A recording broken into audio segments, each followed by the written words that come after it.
저는 정혜숙입니다. 올해 72살이죠. 허리가 너무 아파서 결국 수술을 받게 되었어요. 병원 침대에 누워 천장을 바라보니 참 아이러니하다는 생각이 들더군요. 평생을 이 병원에서 간호사로 일했는데 이제는 환자가 되어 누워있으니 말입니다. 40년 넘게 남의 아픔을 돌보며 살았는데 정작 저 자신은 아무도 돌봐주는 사람이 없네요. 남편은 10년 전에 세상을 떠났고 큰아들 민호와는 왕래가 끊긴 지 오래됐습니다. 간호사들이 오가며 인사를 건네긴 하지만 그들도 바쁘죠. 저를 기억하는 사람은 별로 없어요. 세월이 흘러 다들 바뀌었거든요. 병실에 혼자 누워있으니 문득 어떤 기억이 스쳐 지나갔습니다. 아주 오래전, 제가 아직 젊었을 때 일이에요. 어떤 아기를 잃어버린 적이 있었죠. 그때의 죄책감이 아직도 가슴 한편에 남아있습니다. 그 아이는 지금 어디서 뭘 하고 있을까요? 살아있긴 한 걸까요? 수술 전날 밤, 잠이 오지 않았습니다. 복도에서 들려오는 발소리, 의료진들의 대화 소리가 귀에 들어왔어요. 예전에는 제가 그 소리의 주인이었는데 말이죠. 이제는 그저 지나가는 소음일 뿐입니다. 창밖으로 보이는 가로등, 불빛을 바라보며 생각했어요. 저는 지금까지 뭘 위해 살아왔나 하고요. 남들을 돌보는 게 제 인생의 전부였는데 정작 저를 돌봐줄 사람은 없다니. 이게 정말 제가 원했던 삶이었나 싶더군요. 수술실 들어가기 전 마취과 의사가 물었어요. 보호자가 없는지 말입니다. 저는 그냥 고개를 저었죠. 뭐라고 설명할 수도 없었거든요. 가족이 있긴 하지만 연락할 수 없다고 어떻게 말하겠어요. 마취가 시작되면서 의식이 흐려졌습니다. 그 순간에도 그 아기 생각이 났어요. 만약 제가 이 수술을 견디지 못한다면 그 아이를 다시는 볼 수 없겠구나 하는 생각이 들었죠. 그런데 왜 이런 생각이 드는지 모르겠어요. 그 아이가 누군지도 확실하지 않은데 말입니다. 수술이 끝나고 깨어났을 때 병실은 여전히 텅 비어 있었습니다. 간호사가 와서 상태를 확인하고 갔지만 그 후로는 아무도 오지 않았어요. 혼자서 아픈 몸을 추스르며 생각했죠. 이제 누군가의 도움이 필요한 시간이 왔다고 말입니다. 수술 다음 날 간병인이 배정된다는 소식을 들었습니다. 저는 솔직히 내키지 않았어요. 평생 남을 돌보며 살았는데 이제 와서 누군가에게 돌봄을 받는다는 게 자존심이 상했거든요. 그런데 막상 배정된 간병인을 보고 깜짝 놀랐습니다. 30대 초반으로 보이는 젊은 남자였어요. 이름은 이도윤이라고 하더군요. 요즘 간병인들이 이렇게 젊은가 싶었죠. 처음에는 정말 어색했어요. 어린 나이에 웬 할머니 간병을 하러 왔나 싶어서 말입니다. 그런데 도윤은 의외로 차분하고 세심했습니다. 제가 뭘 필요로 하는지 먼저 알아채고 움직이더군요. 할머니, 허리 아프시죠? 베개 좀 더 받쳐드릴까요? 목소리도 부드럽고 예의도 바른 청년이었어요. 그런데 뭔가 이상했습니다. 저를 돌보는 손길이 너무나 자연스러워서 말이죠. 마치 오래전부터 저를 알고 있었던 것처럼 느껴졌어요. 특히 놀란 건 도윤이 갑자기 노래를 흥얼거리기 시작한 때였습니다. 고향의 봄이라는 옛 노래였어요. 제가 젊을 때 가장 좋아했던 노래죠. 어떻게 그 어린 나이에 그런 노래를 알고 있는 걸까요? 도윤 씨, 그 노래를 어떻게 알아요? 제가 물으니까 도윤이 잠시 멈칫했습니다. 그러더니 어색하게 웃으며 대답했어요. 어릴 때부터 좋아했던 노래예요. 왜인지 모르게 마음이 편해져서요. 이상한 일이었습니다. 요즘 젊은 사람들이 그런 옛 노래를 좋아한다는 게 말이죠. 그런데 도윤이 그 노래를 부르는 걸 들으니 제 마음도 한결 편해지더군요. 점심시간에 도윤과 이런저런 이야기를 나눴습니다. 대학을 졸업했지만 여러 사정으로 간병일을 시작했다고 하더군요. 가족 관계에 대해서는 별로 말하려 하지 않았어요. 그런데 한 가지 기억에 남는 말이 있었습니다. 저는 어릴 적 기억이 별로 없어요. 고아원에서 컸거든요. 그 말을 듣는 순간 제 가슴이 왜 그렇게 아팠는지 모르겠어요. 갑자기 숨이 막히는 것 같았습니다. 고아원이라는 단어가 제 마음 깊은 곳에 무언가를 건드린 것 같았죠. 힘들었겠어요. 제가 그렇게 말하자 도윤이 고개를 저었습니다. 괜찮았어요. 다들 잘해주셨거든요. 다만 가끔 부모님이 어떤 분들이었을지 궁금할 때가 있어요. 그날 밤 잠이 오지 않아 도윤을 가만히 바라봤습니다. 자고 있는 도윤의 옆모습이 묘하게 익숙해 보였어요. 어디서 본 것 같은 느낌이 들었죠. 그런데 분명 처음 보는 사람인데 말입니다. 입원한 지 사흘째 되던 날 뜻밖의 방문객이 왔습니다. 제 큰아들 민호였어요. 얼마나 오랜만인지 모르겠군요. 마지막으로 본 게 언제였는지도 기억이 나지 않을 정도였습니다. 민호는 예전보다 많이 늙어 보였어요. 머리에 흰머리도 섞여 있고 얼굴에는 피로가 가득했습니다. 사업을 한다고 했는데 잘 되지 않는 모양이었죠. 어머니, 몸은 괜찮으세요? 형식적인 안부 인사였습니다. 진심이 담겨 있지 않다는 걸 금세 알 수 있었어요. 민호는 잠시 어색한 침묵이 흐른 후 본론을 꺼냈습니다. 사실 급한 일이 있어서 왔어요. 돈 좀 빌려주셨으면 하는데 역시나 그런 이유였군요. 제가 입원했다는 소식을 듣고 온 게 아니라 돈이 필요해서 온 거였습니다. 마음이 참 쓸쓸했어요. 얼마나 필요해? 2천만 원 정도요. 꼭 갚을게요. 민호의 목소리에는 간절함이 섞여 있었습니다. 하지만 저는 선뜻 대답할 수 없었어요. 이미 몇 번 도와줬는데도 갚은 적이 없거든요. 민호야, 어머니가 얼마나 외로운지 알고 있니? 제가 그렇게 물으니 민호의 표정이 굳어졌습니다. 또 그런 얘기예요? 평생 남만 돌보다가 정작 자식한테 해준 게 뭐 있다고 그러세요. 그 말이 제 가슴을 찌르더군요. 정말 모진 말이었어요. 하지만 아예 틀린 말은 아니었죠.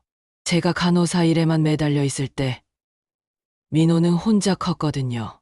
내가 어렸을 때 어머니가 바빠서 제대로 돌보지 못한 건 미안하다. 하지만 그것도 다 너희를 위해서였어. 위해서요? 어머니는 일만 하셨잖아요. 집에 오면 피곤하다고 누워만 있고. 민호의 목소리가 점점 높아졌습니다.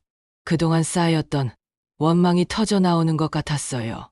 그래서 지금 이렇게 혼자 늙어가는 거 아닌가요? 아버지도 일찍 돌아가시고 저도 연락 안 하고 말 한마디 한마디가 칼처럼 날카로웠습니다. 저는 아무 말도 할 수 없었어요. 사실이었으니까 말입니다. 그때 도윤이 조용히 다가왔어요.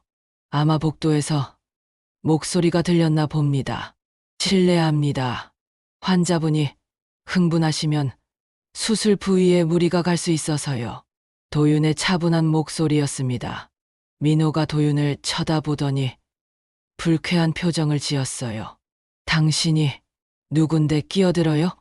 간병인입니다. 할머니를 돌보고 있어요. 도윤이 정중하게 대답했습니다. 그러자 민호가 비웃듯 말했어요. 간병인까지 주셨군요. 돈은 있나 보네. 참을 수 없었습니다. 제가 소리를 질렀어요. 그만해라. 병실이 순간 조용해졌습니다. 저도 모르게 목소리가 커진 거였어요. 민호는 당황한 표정으로 저를 바라봤고 도윤은 걱정스러운 눈으로 제 상태를 살폈습니다. 민호는 더 이상 말하지 않고 병실을 나갔어요. 돈 이야기는 끝까지 하지 못했죠. 아들이 떠난 후 저는 한동안 울었습니다. 도윤이 조용히 옆에서 휴지를 건넸어요. 괜찮으세요? 괜찮지 않아요. 전혀 괜찮지 않습니다. 솔직한 제 마음이었어요. 그때 도윤이 의외의 말을 했습니다.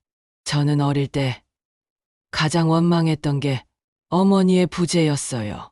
왜 저를 버렸을까 하고요. 도윤의 고백이었습니다. 제 가슴이 또다시 아팠어요. 이상하게도 민호보다 도윤의 말이 더 마음에 와 닿았습니다. 며칠 후 도윤이 제 침대 곁 서랍을 정리하다가 오래된 사진 한 장을 발견했습니다. 제가 젊었을 때 찍은 사진이었어요. 간호사복을 입고 있는 20대의 제 모습이 담겨 있었죠. 할머니, 정말 젊으셨네요. 도윤이 사진을 들고 말했는데 그 순간 표정이 이상하게 굳어지더군요. 뭔가 충격을 받은 것처럼 보였어요. 왜 그래요? 뭔가 이상해요. 제가 물어봤지만 도윤은 한참 동안 사진을 바라보기만 했습니다. 손이 미세하게 떨리는 것 같았어요. 아니에요. 그냥 어디서 본 것 같은 느낌이 들어서요. 도윤이 어색하게 웃으며 사진을 내려놨습니다. 하지만 그 후로도 계속 어딘가 멍한 표정이었어요. 뭔가 깊이 생각에 잠긴 것 같았죠. 저도 이상한 기분이었습니다. 도윤을 볼 때마다 묘한 감정이 드는 게 말이에요. 처음 보는 사람인데 왜 이렇게 친근하게 느껴지는 걸까요? 마치 오래전부터 알고 지낸 사람 같은 기분이었습니다. 특히 도윤이 제게 말을 걸 때면 이상한 애틋함이 느껴졌어요. 아들 민호보다도 더 편안하고 자연스러웠습니다. 이게 정상적인 건지 의문이 들었죠. 그날 밤 도윤이 자는 모습을 지켜봤습니다. 잠든 얼굴이 어렸을 때 민호와 비슷해 보였어요. 아니, 민호보다도 더 익숙한 느낌이었습니다. 정말 이상한 일이었죠. 다음 날 아침, 도윤이 평소와 달리 말이 없었어요. 뭔가 고민이 있는 것 같았습니다. 무슨 일 있어요? 제가 물으니 도윤이 잠시 머뭇거렸습니다. 할머니, 혹시 예전에 아이를 잃어버린 적이 있으세요? 갑작스러운 질문이었어요. 제 심장이 쿵 내려앉는 것 같았습니다. 어떻게 도윤이 그런 걸 알고 있는 거죠? 왜 그런 걸 물어봐요?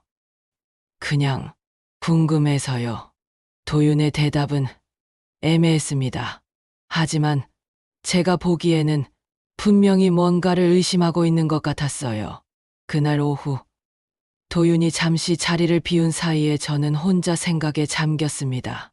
정말 오래전 일이었어요. 제가 20살 때 미혼모로 아이를 낳았던 일 말입니다. 그때는 정말 어린 나이였어요. 아무것도 모르는 상태에서 임신을 했고 혼자서 아이를 낳았죠. 병원의 혼란 속에서 그 아이와 헤어지게 되었습니다. 지금까지도 그 일이 제 마음에 깊은 상처로 남아 있어요. 그 아이가 어떻게 살고 있을지, 건강한지, 행복한지 늘 걱정되었습니다. 설마 도윤이 그 아이일까요? 나이도 비슷하고 고아원에서 자랐다고 했으니 가능성이 없지는 않죠. 하지만 확신할 수는 없었어요. 도윤이 돌아왔을 때 저는 그를 다시 한번 자세히 바라봤습니다. 젊었을 때 제 모습과 닮은 구석이 분명히 있었어요. 특히 눈매가 그랬습니다. 할머니, 왜 그렇게 보세요? 아니야. 그냥 저는 얼버무렸습니다. 아직 확실하지 않은 일로 도윤을 불편하게 만들고 싶지 않았거든요. 하지만 마음속으로는 점점 확신이 들어가고 있었습니다. 입원한 지 일주일째 되던 날, 뜻밖의 방문객이 또 왔습니다. 병원의 김재우 원장이었어요. 저와는 오래된 동료 사이였죠. 제가 간호사로 일할 때부터 알고 지낸 사람이었습니다. 혜수가 몸은 좀 어때? 김 원장의 목소리에는 진심 어린 걱정이 담겨 있었어요. 민호와는 전혀 다른 따뜻함이었죠. 덕분에 잘 지내고 있어요. 그런데 갑자기 웬일이세요? 평소에는 바빠서 환자들을 일일이 찾아다니지 않는 분인데 직접 왔다는 게 의외였습니다. 김 원장이 주변을 둘러보더니 조용히 말했어요. 사실 할 말이 있어서 왔어. 혹시 다른 사람이 듣지 않을까 해서. 무슨 얘기인지 궁금했습니다. 도윤이 잠시 자리를 비워준 후 김 원장이 입을 열었어요. 그때 일 기억나. 내가 20살 때 제 심장이 다시 쿵 하고 내려앉았습니다. 설마 그 얘기를 하려는 건가요? 무슨 일 말씀이세요? 모르는 척하지 마. 내가 미혼모로 아이를 낳았던 일 말이야. 김 원장은 그때 인턴이었어요. 제가 몰래 출산할 때 도움을 준 사람 중 하나였죠. 그 비밀을 평생 지켜준 고마운 사람이었습니다. 왜 갑자기 그 얘기를 하세요? 최근에 소문을 들었거든. 그때 잃어버린 아이가 사실 살아있다는 얘기. 김 원장의 말에 저는 숨이 막히는 것 같았어요. 정말인가요? 확실한 얘기예요? 확실하지는 않아. 하지만 당시 고아원 기록을 찾아보니 그럴 가능성이 높더라고. 그러면서 김 원장이 오래된 서류 한 장을 꺼냈습니다. 어떤 고아원의 입소 기록이었어요. 이 아이 말이야. 나이도 맞고 입소 날짜도 비슷해. 제가 서류를 보는데 손이 떨렸습니다. 정말 제 아이일 가능성이 높아 보였어요. 그 아이가 지금 어디 있는지 아세요? 그건 모르겠어. 입양도 몇 번 시도했다가 실패했다는 기록만 있고. 김 원장이 안쓰러운 표정으로 저를 바라봤습니다. 혜수가 혹시 마음의 준비가 되면 한번 찾아보는 게 어때? 이제 나이도 많고 후회할 일은 미리 정리하는 게 좋잖아. 맞는 말이었어요. 하지만 무서웠습니다. 만약 정말 찾는다면 그 아이가 저를 어떻게 생각할까요? 원망하지는 않을까요? 그때 갑자기 도윤이 떠올랐습니다. 혹시 도윤이 그 아이일까요? 나이도 맞고 고아원에서 자랐다고 했으니 말이에요. 원장님, 혹시 그 고아원 이름이 뭐예요? 푸른솔 고아원이야. 왜? 제 심장이 다시 한번 요동쳤습니다. 며칠 전 도윤이 했던 말이 떠올랐거든요. 자신이 자란 곳이 푸른솔 고아원이라고 했던 것 같았어요. 김 원장이 떠난 후 저는 혼자 생각에 잠겼습니다. 정말 도윤이 제 아이일까요? 너무나 희망적인 우연의 일치 같아서 믿기 어려웠어요. 하지만 마음 한편으로는 확신이 서고 있었습니다. 도윤을 처음 봤을 때부터 느꼈던 그 묘한 친근감, 애틋함이 이제야 설명이 되는 것 같았어요. 도윤이 돌아왔을 때 저는 그를 다시 한번 유심히 바라봤습니다. 정말 제 아이일까요? 가슴이 떨렸습니다. 며칠 동안 고민하다가 도윤이 결국 직접 고아원에 연락을 했다고 했습니다. 자신의 출생에 대해 더 자세히 알고 싶다고 하더군요. 할머니, 제가 자란 고아원에서 옛 기록을 찾아봤어요. 도윤의 목소리가 평소와 달리 떨리고 있었습니다. 뭔가 중요한 얘기를 하려는 것 같았어요. 뭘 알아냈어요? 입양을 몇 번 시도했는데 모두 실패했다고 해요. 그리고 도윤이 잠시 말을 멈췄습니다. 무슨 말을 해야 할지 모르는 것 같았어요. 그리고 뭐요? 생모의 이름이 희미하게 남아 있었어요. 제 심장이 멎는 것 같았습니다. 설마 제 이름이 나왔을까요? 도윤이 떨리는 목소리로 말했습니다. 정혜숙이라고 되어 있었어요. 그 순간 병실이 완전히 조용해졌습니다. 저와 도윤 모두 아무 말을 하지 못했어요. 시간이 멈춘 것 같았습니다. 할머니. 도윤이 저를 부르는 목소리가 간절했어요. 확신을 원하는 것 같았습니다. 저는 더 이상 숨길 수 없었어요. 오랜 세월 동안 가슴에 묻어두었던 진실을 말해야 할 때가 온 것 같았습니다. 맞아요. 제가 당신의 어머니예요. 말하고 나니 눈물이 쏟아졌습니다. 수십 년 동안 참아왔던 그리움과 후회가 한꺼번에 터져 나왔어요. 미안해요. 정말 미안해요. 어린 나이에 어떻게 해야 할지 몰라서 저는 계속 울면서 사죄했습니다. 그 어린아이를 혼자 세상에 내보낸 것에 대한 죄책감이 평생 저를 괴롭혔거든요. 도윤도 울고 있었어요. 하지만 그의 눈물이 기쁨의 눈물인지 슬픔의 눈물인지 알 수 없었습니다.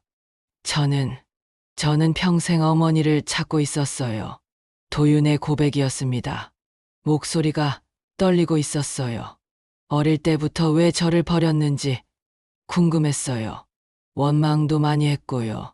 도윤의 솔직한 마음이었습니다. 저는 더욱 죄스러웠어요.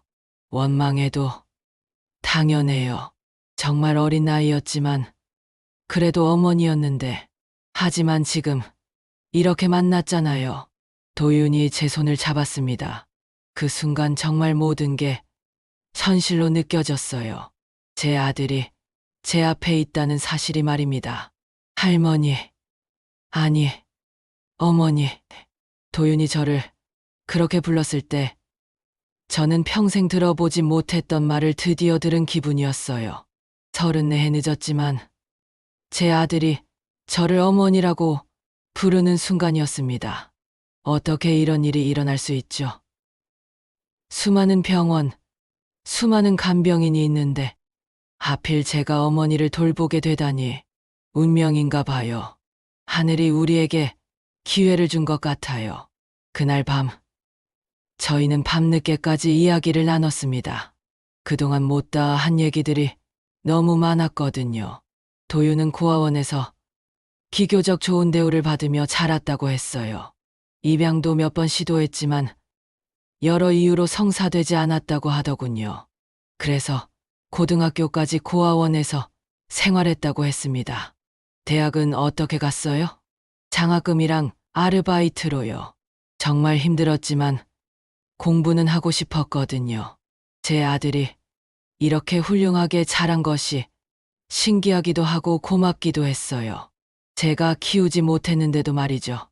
어머니를 원망하지 않았다면 거짓말이에요. 특히 어릴 때는 많이 원망했어요. 왜 저를 버렸을까 하고요. 미안해요. 정말 미안해요. 저는 계속 사과할 수밖에 없었어요. 아무리 어린 나이였다고 해도 제 아들을 혼자 세상에 내보낸 것은 변명의 여지가 없었거든요.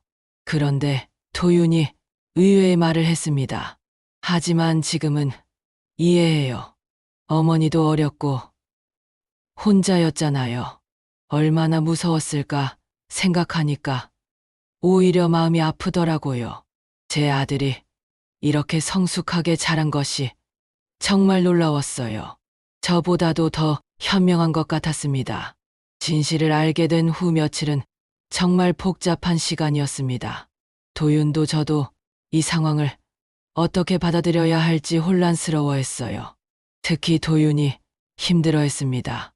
평생 찾던 어머니를 만났다는 기쁨과 함께 왜 이제야 만났을까 하는 아쉬움이 동시에 밀려왔거든요. 정말 받아들이기 어려워요. 기쁘기도 하고 화가 나기도 하고 도윤의 솔직한 마음이었습니다. 저는 충분히 이해할 수 있었어요. 시간을 가져도 돼요. 갑자기 이런 일이 생겼으니까 혼란스러울 거야. 그런데 더 큰 문제가 기다리고 있었습니다. 민호가 이 사실을 알게 된 거예요. 어떻게 알았는지는 모르겠지만 민호가 다시 병원을 찾아왔습니다. 이번에는 평소보다 더 화가 난 표정이었어요. 어머니, 이게 무슨 일이에요? 민호가 들어오자마자 소리를 질렀습니다. 병실에 있던 다른 환자들이 다 쳐다볼 정도였어요. 무슨 얘기야? 이 사람이 재영이라고요? 어떻게 이런 일이 있을 수 있어요? 민호가 도윤을 노려보며 말했습니다. 도윤은 당황한 표정이었어요. 민호야, 일단 진정하고 앉아서 얘기해. 진정하라고요? 평생 저한테는 그렇게 차갑게 대하시더니 갑자기 나타난 사람한테는 이렇게 잘해주시는 거예요? 민호의 목소리에는 서러움이 섞여 있었습니다. 그동안 쌓였던 감정들이 터져 나오는 것 같았어요. 왜 저는 사랑받지 못했어요? 왜 이 사람만 특별한 거예요? 그런 게 아니야. 너도 똑같이 소중한 아들이야. 거짓말이에요. 평생 일만 하시면서 저는 신경도 안 쓰셨잖아요. 민호의 말이 맞았어요. 저는 민호를 제대로 사랑하지 못했습니다. 일에만 매달려서 말이죠. 그때 도윤이 입을 열었습니다. 동생이라고 부르지 마세요. 죄송해요. 하지만 들어주세요. 도윤의 차분한 목소리였습니다. 저는 평생 가족이 있다는 게 어떤 건지 몰랐어요. 동생은 적어도 어머니와 아버지가 계셨잖아요. 그게 무슨 소용이에요?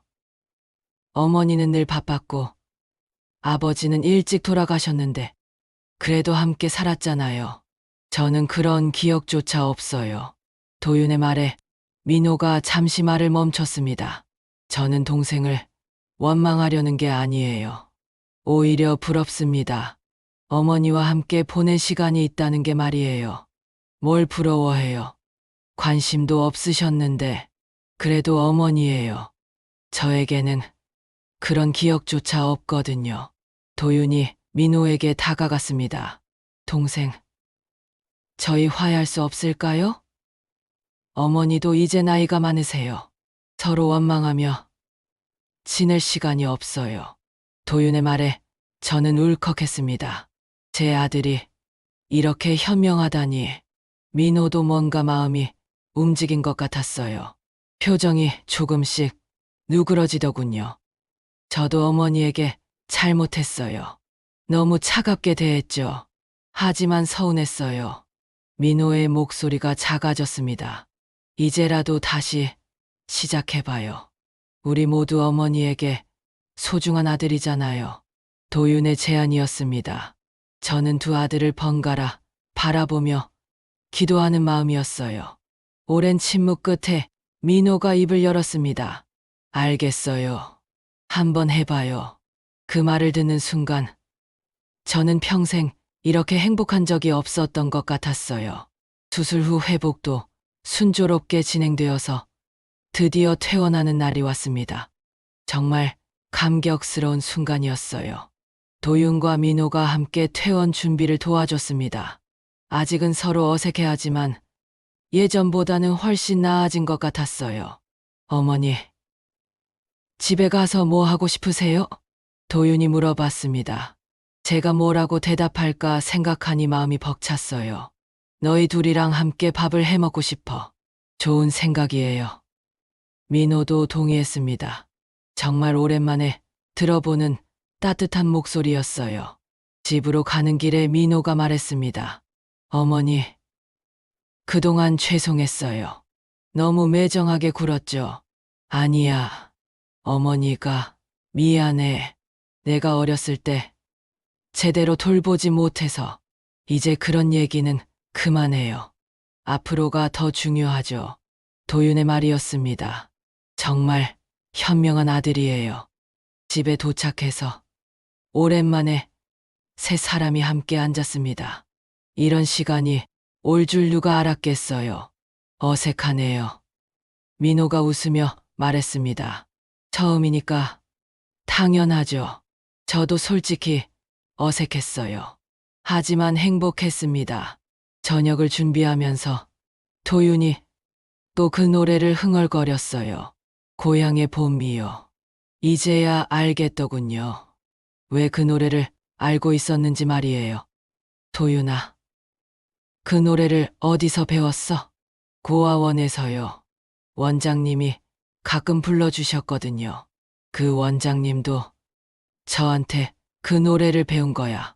제가 말하니 도윤이 놀란 표정을 지었어요. 정말이에요? 응. 내가 어렸을 때 제일 좋아했던 노래거든. 우연이 아니었군요. 모든 게 연결되어 있었어요. 민호도 신기하다는 표정이었습니다. 정말 운명인 것 같아요. 그날 밤, 저는 오래된 사진첩을 꺼냈습니다. 그동안 보기 힘들었던 추억들이 담긴 사진첩이었어요. 이것 봐. 제가 젊었을 때 사진을 보여주니 두 아들이 신기해했어요. 어머니, 정말 젊으셨네요. 도윤이랑 닮았어. 민호의 말에 저도 그렇다고 생각했어요. 정말 닮았더군요. 사진을 보면서 이런저런 얘기를 나눴습니다. 그동안 못다 한 이야기들을 말이에요. 어머니, 앞으로 어떻게 지낼 거예요? 도윤이 물었습니다. 너희가 가끔 놀러 와줬으면 좋겠어. 당연히 와야죠. 민호도 고개를 끄덕였어요. 그날 밤 잠들기 전에 저는 정말 오랜만에 마음이 평화로웠어요. 잃어버린 아들을 찾았고 큰아들과도 화해했고 이제 정말 가족다운 가족이 될 수 있을 것 같았거든요. 물론 아직 어색한 부분들이 많아요. 34해의 공백을 하루아침에 메울 수는 없으니까요. 하지만 시간이 해결해 줄 거라고 생각해요. 무엇보다 이제는 혼자가 아니에요. 제가 평생 그리워했던 가족이 생긴 거죠. 비록 늦었지만 말이에요. 창밖으로 보이는 별들이 유난히 밝아 보였습니다. 마치 하늘에서 우리 가족을 축복해 주는 것 같았어요. 그동안의 외로움과 후회가 모두 사라진 것은 아니에요. 하지만 이제는 희망이 생겼습니다. 남은 인생을 두 아들과 함께 보낼 수 있다는 희망이 말이에요. 정말 기적 같은 일이었어요. 병원에 입원하면서 시작된 이 모든 일들이 말입니다. 만약 그때 허리 수술을 받지 않았다면 도윤을 만나지 못했을 거예요. 민호와도 화해하지 못했을 것이고요. 이제야 알겠어요. 모든 일에는 다 이유가 있다는 걸 말이에요. 그 오랜 기다림도 외로움도 모두 이 순간을 위한 것이었나 봅니다. 저는 정혜숙입니다. 72살의 할머니이자 이제야 진짜 어머니가 된 사람이죠. 늦었지만 행복합니다.